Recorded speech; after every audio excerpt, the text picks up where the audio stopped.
बिस्मिल्लाहिर्रहमानिर्रहीम। अस्सलाम वालेकुम नादरीन, आप यूट्यूब चैनल देख रहे हैं। मैं इमरान खान हूँ। नादरीन, आज आज़ाद कश्मीर में एक दफ़ा फिर इलेक्शन है और इलेक्शन के लिए सब अपने दावे और वादे कर रहे हैं, लेकिन सबसे इंपॉर्टेंट बात यह है कि मुजफ्फराबाद का, क्योंकि ये पूरा डिवीज़न है और वहाँ पे लोगों ने हड़ताल की हुई है, लोग धरने देकर बैठे हुए हैं, ख़वातीन, बच्चे, सब लोग सड़कों पर हैं, बुजुर्ग सड़कों पर हैं। और रावला कोट की तरह वहाँ पर भी लोगों ने बड़े पैमाने पर बाहर निकल कर एहतजाज किया है। लोग शौकत नवाज मीर की आज़ादी के मुतालबात कर रहे हैं, जबकि जो उनके मुतालबात हैं उनके हक में मुजाहरे कर रहे हैं। वहाँ गोली चलाई है सिक्योरिटी फोर्सेज ने लगातार 2 दिन तक, और गोली और शेयरिंग के नतीजे में कुछ लोग शहीद हुए हैं। अनकन्फर्म्ड इतलात हैं, अभी तक कंफर्मेशन नहीं आई, लेकिन फिर भी जो इतलात हैं उनमें जो पहली इतला आई थी उसमें 8 लोग शहीद हो गए थे मजीद, जबकि जो जख्मी हुए उनकी तादाद दर्जनों है, यानी 40 से ज़्यादा लोग बताए जा रहे थे कि जो जख्मी हो गए थे। अब जो जॉइंट अवामी एक्शन कमेटी है वो कुल मिलाकर ये बताते हैं कि उनके 100 के करीब लोग शहीद कर दिए गए गुज़िश्ता 2 महीनों में, और इसके अलावा उनके ऊपर जो है वो टॉर्चर अलग से किया गया, उनके इलाज पे पाबंदी लगाई गई, उनकी खुराक को बंद किया गया, उनकी अद्वियात को बंद किया गया, अस्पतालों पे कंट्रोल हासिल कर लिया गया, और जो उनके जायज़ मुतालबात हैं वो पुरअमन तरीके से एहतजाज करके मनवाना चाह रहे थे, उनके मुतालबात भी तस्लीम नहीं किए गए। तो अब आज आज़ाद कश्मीर में इलेक्शन है, सारे अपने अपने वादे कर रहे हैं, लेकिन पुरअमन इलेक्शन कैसे करवाया जाएगा, ये निज़ाम वोटर्स को कहाँ से लेकर आएगा, जो वोटर्स आकर वोट डालेंगे, क्योंकि वोट तो देखिए लोगों ने डालने हैं, वोट तो कोई हवा से तो आके डालेंगे नहीं, कोई जन्नात तो वोट डाल नहीं सकते। हाँ, ये ज़रूर है कि वो जन्नात से फॉर्म 47 जारी करवा देते हैं और जारी फॉर्म 47 के ऊपर अपने उम्मीदवार को जितवा देते हैं, लेकिन जो रियल वोट है या वोटर्स हैं, उनकी कतारें हैं, लोगों का जो जोशो खरोश है, वो कैसे बताएंगे। मुजफ्फराबाद में मुझे ऐसा लगता है कि मीडिया की रिपोर्टिंग शायद मीरपुर डिवीजन से ज़्यादा बेहतर होगी। हालात काफ़ी पतले हैं पोलिटिकल पार्टीज़ के।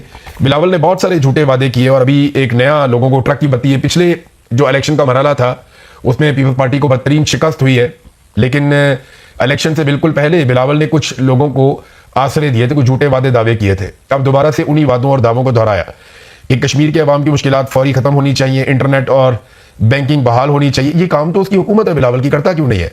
खाना और अद्वियात और ज़रूरी सामान उन तक पहुंचना चाहिए तो बिलावल की गवर्नमेंट है, बिलावल ये क्यों नहीं करता। तालीम, कारोबार, रोजगार दोबारा मामूल पर आना चाहिए तो बिलावल क्यों नहीं करता। क्यों बिलावल ने वहां पे बहुत बड़े पैमाने पे सिक्योरिटी फोर्सेस बुलाकर ऑपरेशन शुरू करवाया हुआ है। क्यों बिलावल ने जॉइंट अवामी एक्शन कमेटी को कलदम करार दिलवाया। क्यों बिलावल ने और उसकी जमात ने जो है इनके रहनुमाओं के सरों के ऊपर इनाम रख दिया। क्यों बिलावल और उसकी जमात ने जो है वो इतना घिनौना ऑपरेशन भी किया, और ये सारी ये हरकतें तो इनकी अपनी हुकूमत कर रही है और वफाकी हुकूमत इनका साथ दे रही है। आज़ाद कश्मीर असम्बली सच और मफामत के कमीशन के क़याम के हवाले से करारदाद मंजूर कर चुकी है। तो ये बिलावल ने कहा कि हम मफामत करना चाहते हैं, सच्चाई सामने लाना चाहते हैं, हम कमीशन बनाना चाहते हैं, लेकिन साथ ही साथ वो लाशें भी गिराते चले जा रहे हैं। अब उसने कहा जी कि एहतजाज और कार्रवाई का सिलसिला फौरन मुअत्तल हो, ट्रुथ एंड रिकन्सिलिएशन कमीशन से कुछ भी नहीं छुपाया जाएगा, हर मुतासरा खानदान को इंसाफ मिलेगा और यही कश्मीर में अमन का रास्ता है। अगर आप सब इत्तफाक करते हैं 2 अगस्त को, यानी आज के दिन में तीर पर मोहर लगाएं। ये बिलावल ने स्टेटमेंट जारी कर दिया, यानी सिर्फ वोट चाहिए और कुछ नहीं चाहिए इसे। तो वोट के लिए बिलावल का ये स्टेटमेंट है जो मैंने आपके सामने रख दिया। DGISPR ने कश्मीर के बारे में जो बातें की थी, अब कश्मीरी रहनुमाओं की जानिब से उसके ऊपर जवाब आ रहे हैं। ज्वाइंट अवामी एक्शन कमेटी के उमर नज़ीर कश्मीरी ने कुछ चीज़ों पे जवाब दिया। एक तो उन्होंने कहा जी अक़वाम मुत्तहिदा की करारदाद का जो DGISPR ने हवाला दिया, हम उसकी तारीफ करते हैं और उसे खुशाइन करार देते हैं कि अक़वाम मुत्तहिदा की करारदादों के मुताबिक ही जम्मू कश्मीर का मसला पूरा हल किया जाए। यानी आज़ाद और जम्मू कश्मीर जो सारा का सारा एरिया है जो इंडिया के पास है, पाकिस्तान के पास है, इस सारे का मसला हल करने के लिए अक़वाम मुत्तहिदा की करारदाद के जरिए से किया जाए। लेकिन वो कहते हैं साथ ही पाकिस्तान का हिस्सा जब इन्होंने कश्मीर को करार दिया DGISPR ने, तो ये फैक्चुअली गलत है, इसलिए कि अक़वाम मुत्तहिदा की करारदादों के मुताबिक ये एक अलग और मुतनाज़ खित्ता है और एक अलग रियासत है, जिसके शहरियों ने यह फैसला करना है कि उन्होंने इंडिया के साथ जाना है, उन्होंने पाकिस्तान के साथ जाना है, या उन्होंने अपना एक आज़ाद मुल्क रखना है। तो एक्चुअली तो वो ये सिचुएशन है। वो कहते हैं जी आप इसको गड़बड़ ना करें। और फिर उन्होंने ये भी कहा कि जो 5 अगस्त 2019 को भारत ने बदतरीन हालात पैदा किए थे मकबूजा कश्मीर में, गुज़िश्ता 2 माह से आज़ाद कश्मीर में जो हालात पैदा किए गए वो भारत के पैदा करदा हालात से भी ज़्यादा बदतर है। आप कहते हैं जी कि लाडला बच्चा है आज़ाद कश्मीर। उन्होंने कहा जी आज़ाद कश्मीर एक अलग रियासत है, हमारा कोई बाप नहीं है, तो हम किसी के लाडले बच्चे नहीं हैं। ये आज़ाद कश्मीर के अवाम तय करेंगे कि उन्होंने पाकिस्तान के साथ इल्हाक करना है या नहीं। अगर वो ये इल्हाक करते हैं तो हमें उसमें बड़ी खुशी होगी, हम अवाम की खुशी में खुश रहेंगे।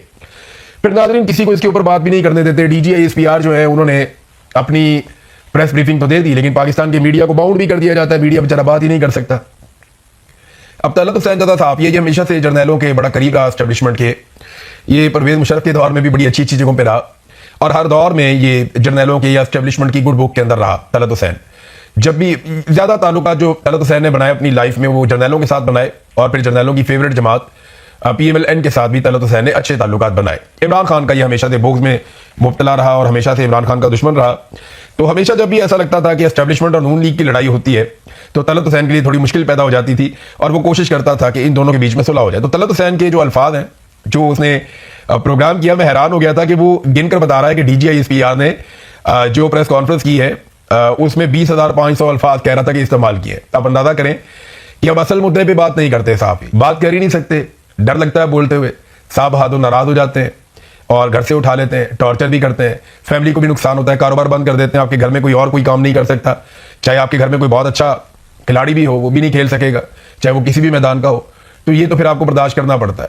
तो जब आपका बहुत बड़ा सहाफती नाम हो और आपकी औकात ये रह जाए कि अब आप आर्टिफिशियल इंटेलिजेंस के जरिए से अल्फाज गिनेंगे कि जनाब आर्टिफिशियल इंटेलिजेंस को हमने कह दिया, वो हमें बताएगी कि DGISPR की जो पूरी प्रेस ब्रीफिंग है उसमें टोटल कितने अल्फाज इस्तेमाल हुए, तो जनाब पता चला 20,500 से ज्यादा, लगभग 21,000 के करीब अल्फाज इस्तेमाल हुए। इतने घंटे इतने मिनट तक ये प्रेस कॉन्फ्रेंस चलती रही, इसमें 18 के करीब टॉपिक्स जो है वो छोटे और बड़े वो डिस्कस हुए, लेकिन जो डिस्कस हुआ उसके कंटेंट पे जो सख्त सवाल आते हैं वो सवाल नहीं उठाए जाएंगे। यानी टाइम ज़ाया करना है अपना ऑन एयर का, तो वो इन चीज़ों में कर देते हैं। ये बड़े घाघ लोग हैं, उस्ताद लोग हैं, पुराने लोग हैं, इन्हें पता है कि टाइम कैसे ज़ाया करना है और ये एस्टेब्लिशमेंट से बिगाड़ के सर्वाइव भी नहीं कर सकते। हर दौर में ये एस्टेब्लिशमेंट के मरहूने मिन्नत भी रहे हैं, उनकी गुड बुक्स में भी रहे हैं और अपने आप को सहाफ़ी साबित करने में भी कामयाब होते रहे हैं। नाज़रीन, एस्टेब्लिशमेंट को ऐसा लगता है अभी भी एक चीज़ की गलतफहमी है। इस पर ना बहुत सारे हमारे दोस्त हैं, जर्नलिस्ट, बहुत सारे तज्जियाकार, वो लगातार ये बता रहे हैं कि आसिम मुनीर इस सिस्टम की जगह एक नया सिस्टम लेकर आना चाहते हैं।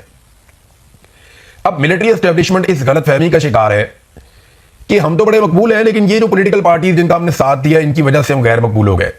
ये वक्त चला गया, ये 2022 की बात है जब मिलिट्री एस्टेब्लिशमेंट ने ये फैसला किया कि वो नवाज शरीफ को और जरदारी को सपोर्ट करेंगे। तो उस वक्त पाकिस्तानी मिलिट्री एस्टेब्लिशमेंट के या जर्नैलों के इसलिए खिलाफ हो गए कि यार आप ऐसे नालायकों को, नकम्मों को और चोरों और डाकुओं को आप सपोर्ट करने जा रहे हैं। तो क्योंकि आप इनको सपोर्ट करने जा रहे हैं इसलिए लोग इनसे नाराज हो गए और इनकी मकबूलियत में काफी कमी आई। लेकिन अब पुलों के नीचे से बहुत पानी निकल गया। अब लोग ये समझते हैं कि नवाज शरीफ और जरदारी इतने बड़े कसूरवार नहीं है जितनी बड़ी कसूरवार पाकिस्तान की मिलिट्री एस्टेब्लिशमेंट या ये जर्नैल जिनके कंट्रोल में सारा निजाम है, जितने बड़े जिम्मेदार ये हैं हर खराबी के। अब पाकिस्तानियों की सोच बदल गई है, लेकिन मिलिट्री एस्टेब्लिशमेंट को ये लगता है क्योंकि हमने इंडिया से लड़ाई जीती है, हम कोई ना कोई गेम डाल देंगे तो पब्लिक हमें माफ कर देगी, ये सियासतदानों की वजह से हम गंदे हो रहे हैं। अब देखें ना, जब आपके आसपास खुशामदी होते हैं ना तो वो आपको ऐसी बातें बताते हैं, फिर आपको लगता है कि शायद आप बड़े मकबूल हैं, ये तो सियासतदानों ने आपको गंदा किया हुआ है। ऐसा होता है, इस तरह की गलतफहमियां हो जाती हैं और हमारी एस्टेब्लिशमेंट को अभी भी ये गलतफहमी है। उन्हें लगता है कि वो खुद आ जाएंगे या कोई और निजाम ले आएंगे तो लोग कबूल कर लेंगे। वैसे भी लोगों की इनको कोई ज्यादा परवाह है नहीं। तो मोहसिन नकवी ने जो ताजरों को पैगाम दिया, मोहसिन नकवी के जरिए से एक्चुअली वो पैगाम आसिम मुनीर साहब का ही था, वो जो दिया गया ताजरों को, तो उन्होंने अपनी इंटेंट शो की है। उसके बाद नवाज शरीफ ने, शहबाज शरीफ ने, इसहाक डार ने, मरियम नवाज ने और दो चार लोग हैं इनके अपने किचन कैबिनेट के, इन्होंने बैठ के एक मीटिंग भी की है, उसके बारे में भी खबर आई है। जबकि राना सनाउल्लाह और ख्वाजा आसिफ, ये दो बहुत करीबी लोग हैं नवाज शरीफ के, शहबाज शरीफ के, इन्होंने बाकायदा मोहसिन नकवी को चैलेंज भी किया, उसके खिलाफ स्टेटमेंट दिया। राना सनाउल्लाह ने ताना देते हुए कहा कि जिस निज़ाम के तुम खिलाफ बात कर रहे हो उसी निज़ाम में आपने 30 साल का सफर 3.5 साल में तय कर दिया। जबकि ख्वाजा आसिफ ने कहा कि नेशनल एक्शन प्लान की बात DGISPR ने की तो उसका तो 1 पॉइंट सिर्फ फौज ने पूरा करना था और बाकी 12 पॉइंट तो वजारत दाखिला के अंडर थे। तो आपने उन 12 नुकात के ऊपर कुछ नहीं किया, तो आपकी बैड गवर्नेंस तो आपकी है कि वजारत दाखिला ने अपना काम नहीं किया और मोहसिन नकवी साहब अपना काम करें। उनके ऊपर तनकीद हो रही है। पीपल्स पार्टी ने तो बाकायदा मुतालबा कर दिया कि मोहसिन नकवी इस्तीफा दे और बड़ी सख्त तकारीर मोहसिन नकवी के खिलाफ की। अब देखना यह है कि PMLN कब खुलकर सामने आती है। लेकिन ये खबरें मार्केट में चलाई जा रही हैं कि कोई टेक्नोक्रेट हुकूमत ये लेकर आ जाएंगे या कोई कौमी हुकूमत बनाने की ये कोशिश करेंगे या कोई सदारती निज़ाम ये लेकर आना चाहते हैं। मोहसिन नकवी का नाम लिया जा रहा है, शायद वज़ीर आज़म इसको बना दिया जाए। तो ये कुछ ना कुछ इस तरह का मंसूर रहमान जो अटॉर्नी जनरल है उसका भी कोई नाम ले रहा है। देखिए बात यह है कि आप निज़ाम जो मर्जी लें, लोग नवाज शरीफ और जरदारी से बड़ा कसूरवार फील्ड मार्शल आसिम मुनीर को मानते हैं। मैंने एक सर्वे करवाया, मैंने लोगों से पूछा कि आप ये बताएं कि मौजूदा खराबियों का जिम्मेदार कौन है, बड़ा जिम्मेदार कौन है, नवाज शरीफ, जरदारी या फील्ड मार्शल। तो लोगों ने जो पहला 1-1.5 घंटे का सर्वे था उसमें वन साइडेड जा रहा था, पूरा का पूरा सर्वे वन साइडेड जा रहा था। 95% से ज्यादा लोग वो खड़े हुए थे आसिम मुनीर साहब के खिलाफ और नवाज शरीफ और जरदारी के साथ। लेकिन फिर एकदम मिलिट्री एस्टेब्लिशमेंट इसके अंदर पड़ती है और एकदम बहुत सारे वोट पड़ते हैं और एक ही तरफ के वोट पड़ते हैं। ये वो वोट हैं जो मैंने आपको बताया कि बहुत सारे बेचारे मासूम सिपाही, बेचारे मासूम लोग, कमजोर लोग जिनका पॉलिसी बनाने में कोई किरदार नहीं है, उनके अकाउंट्स बनवाए गए थे और उन्हें जब ऑर्डर दिया जाता है तो वो एक साथ शुरू हो जाते हैं बेचारे। तो इन्होंने फिर बॉट शॉट लगा के कोशिश करके इन्होंने उसको मैनेज करके थोड़ा बहुत फेस सेविंग लेने की कोशिश की है। तो वो अब इस बात के ऊपर बजिद है कि नहीं, हमें लोग प्यार करते हैं, असल में इन सियासतदानों की वजह से लोग हमसे नफरत करते हैं। ऐसा नहीं है। नवाज शरीफ ने या शहबाज शरीफ ने या आसिफ जरदारी ने खड़े होकर डी चौक में गोली नहीं चलाई थी, ना उन्होंने गोली चलाने का ऑर्डर दिया था, ना वो ये बात मानते हैं। वो कि उनके ऊपर एफआईआर करवाने की कोशिश की गई, ये पाकिस्तान की मिलिट्री एस्टेब्लिशमेंट का कारनामा है। इमरान खान साहब के साथ जो कुछ भी हुआ, उन्होंने कभी नहीं कहा मेरे साथ ये नवाज शरीफ ने किया या जरदारी ने किया। वो हमेशा कहते हैं ये मेरे साथ फील्ड मार्शल आसिम मुनीर ने किया, मेरी बीवी के साथ जो जुल्म हुआ वो सब कुछ फील्ड मार्शल आसिम मुनीर ने किया। और वो ये भी कहते हैं कि अगर मुझे कुछ हो गया तो बदला फील्ड मार्शल आसिम मुनीर से लेना है, क्योंकि ये जिम्मेदार होंगे। ये इमरान खान साहब भी कहते हैं, ये बेशुमार और लोग कहते हैं। ये गलतफहमी जो है ना, ये कोई नया तजुर्बा करेंगे तो इनकी दूर होगी। और मुझे भी ऐसा लगता है, बहुत सारे और लोगों को भी ऐसा लगता है कि शायद आने वाले दिनों में ये कोई नया तजुर्बा कर बैठेंगे, क्योंकि ये 2-3 साल के बाद ना इनकी तबीयत खराब होना शुरू हो जाती है। ये हर 3 साल 4 साल के बाद एक नया तजुर्बा करना चाहते हैं और अब दोबारा से वो इसी तरह का कोई नया तजुर्बा करने जा रहे हैं। नाज़रीन, इमरान खान साहब की सेहत के हवाले से मुराद सईद साहब ने अब एक स्टेटमेंट दिया। वो स्टेटमेंट मैं पहले आपके सामने रख देता हूं। ये स्टेटमेंट आप देख लें। इससे पहले कि मैं स्टेटमेंट खोलूं, एक खबर आपको मैं और दे देता हूं कि बड़े पैमाने पे कश्मीरियों को इस्लामाबाद से गिरफ्तार किया जा रहा है।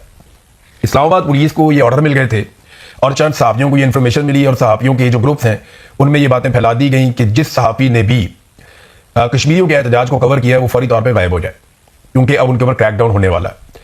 रज़ी ताहिर साहब को मौका नहीं मिला, उनके दफ्तर के ऊपर छापा मारा, बड़ी बदतमीजी की, तोड़ फोड़ की, सामान उठा लिया, रज़ी ताहिर को उठाकर ले गए। उनके साथ और लोग थे, उन्हें भी जबरी तौर पर वहां पे उठाकर ले गए, गिरफ्तार कर लिया। इसी तरह जो है सेनेटर मुश्ताक साहब के साथ भी यही सारा कुछ किया गया। अब बिलावल इंसानियत का चैंपियन बनता है। वो एक मरतबा बोले तो सही कि सेनेटर मुश्ताक को छोड़ो, वो इंसानी हमदर्दी के तहत इमदादी सामान लेकर आज़ाद कश्मीर आना चाहता है, लेकिन ये ऐसा करेंगे नहीं। ये आज के इलेक्शन में वोट हासिल करने की कोशिश करेंगे और कल से दोबारा इनके पास डंडे वाली जमहूरियत और ब्रूट मेजॉरिटी आ जाएगी। जो इनकी औकात है एस्टैब्लिशमेंट के तस्मों के साथ बंद के जूते पॉलिश करने, ये अपनी उस औकात पे वापस चले जाएंगे। बहरहाल कश्मीरियों को गिरफ्तार किया जा रहा है, खासतौर पर जो कश्मीरी सहाफ़ी हैं उनको टारगेट किया जा रहा है और जो कश्मीर के मामला को रिपोर्ट करते हैं उन सबको टारगेट किया जा रहा है। ऐसा लगता है कि इस जाली इलेक्शन के बाद एक और बड़ा क्रैकडाउन करने का मंसूबा है। और क्योंकि देखें तीसरे मरले में एक बड़ा खौफनाक एरिया है जहां पे इलेक्शन होना है, पूंछ वाला एरिया, तो उस पर बहुत फटा होगा और उससे पहले वो चाहेंगे कि पूरा एरिया क्लियर किया जाए। तो देखते हैं वहां पे क्या होता है। इमरान खान साहब के हवाले से मुराद सईद ने जो स्टेटमेंट दिया वो इंपॉर्टेंट है, मैं आपके सामने रखूंगा। इमरान खान की सेहत के हवाले से तशवीशनाक इतलात की अगर तस्दीक नहीं की जा सकती, हमारे पास कोई ठोस वजह नहीं है, तो तरदीद का भी हमारे पास कोई जवाब नहीं है। अगर कोई सहाफ़ी ये कहता है कि इमरान खान साहब की सेहत ठीक नहीं है, तो आप तरदीद कैसे कर सकते हैं, क्योंकि आपके पास कोई ऐसा सोर्स नहीं है जिससे आप पता करें कि इमरान खान साहब की सेहत ठीक है। तो जब इनसे किसी की मुलाकात ही नहीं हुई, पिछली दफा जब आंख का मसला आया तो ऐसे ही तरदीद की जाती रही और इसको डिस्ट्रैक्शन कहा गया, लेकिन फिर बिनाई के शदीद मुतासर होने की खबर भी तस्दीक हो गई। यानी असदुल्ला खान साहब ने जब खबर दी, सब लोग कहते थे झूठ है, झूठ है, झूठ है। मैं आपको कह रहा था कि ये आदमी ऐसे खबर नहीं देता, वो क्रेडिबल जर्नलिस्ट है, उसने कोशिश की होगी पूरी। खबर किसी की भी गलत हो सकती है, लेकिन वो बहुत क्रेडिबल जर्नलिस्ट है। तो वो खबर असदुल्ला खान साहब की बाद में ठीक साबित हुई। पहले भी लोग कहते हैं डिस्ट्रैक्शन है, आपकी तवज्जो हटा रहे हैं। वो कहते जब मुलाकात ही नहीं हुई तो काबिल एतमाद मुआलिजीन तक रसाई ही मुयसर नहीं है, तो तरदीद, झूठ और प्रोपेगेंडा करार देने की बजाय क्यों ना तमाम तरह की आदत इमरान खान को ज़ाती डॉक्टर की मौजूदगी में अस्पताल मुंतकिल करने के लिए हर फोरम का इस्तेमाल करें। अगर मुतालिका लोग इतने ही काबिल भरोसा और हमदर्द हैं तो इनकी आंख कैसे ज़ाया हो गई, अभी तक इलाज क्यों नहीं करवाया गया, और अब तसल्ली देने की बजाय ज़ाती डॉक्टर से मुलाकात क्यों नहीं करवाई जा रही। यहाँ जाली प्लेटलेस रिपोर्ट्स पर तूफान खड़ा किया जाता है, लेकिन इनकी बेनाई के मामले पर इतनी शदीद गफलत के बाद अब मजीद ऐसी खबरों पर खामोशी मुजरिमों की सहूलत कारी है। क्योंकि देखें ना, इसमें बैरिस्टर गौर ने स्टेटमेंट दिया था कि इमरान खान साहब की सेहत ठीक है और मुझे इस बारे में पता है, मैंने पता करवा लिया है, तो आप इस पर फिक्र ना करें, प्रोपेगेंडा है, इस पर आप कान ना धरें। तो मुराद सईद कह रहे हैं कि आंख के मामले में भी ऐसी हमें तसल्ली दी गई थी, बाद में पता चला उनकी आंख ज़ाया हो गई। तो ये क्यों इस किस्म की तसल्ली हमें दी जाती है? तसल्लियां देने की बजाय या ये कहने की बजाय कि इन खबरों की कोई सदाकत नहीं है, बाद में भी खबरें सच निकल आती हैं बाज़-औक़ात, तो आप ताकत का इस्तेमाल करें, जोर लगाएं, आवाम को निकालें, दबाव डालें और इमरान खान साहब को उनके साथी मुआलिजीन की निगरानी में अस्पताल पहुंचाएं। ये उनका लुबे-लुबाब है। नाज़रीन, ये एक मैं वीडियो देख रहा था, ये हंगू में जो अटैक किया, जिला हंगू में तालिबान ने जो अटैक किया था, टीटीपी ने, उसमें पुलिस एहलकारों को वो उठाकर भी ले गए थे और 22 पुलिस एहलकारों को वो साथ ले गए थे। 17 पुलिस एहलकार वहां पे शहीद हो गए थे, डीएसपी समेत।